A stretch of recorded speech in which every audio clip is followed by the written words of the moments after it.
Kaya yakapin mo nanay mo. Bago ka utusin muli. Ulit na. Hello guys, this is Shanos.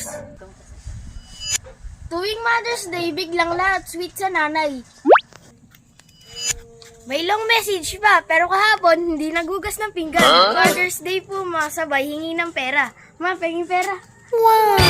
Pero alam mo ba, nagsimula ang Mother's Day para i-honor ang mga sakripisyo ng nanay mo.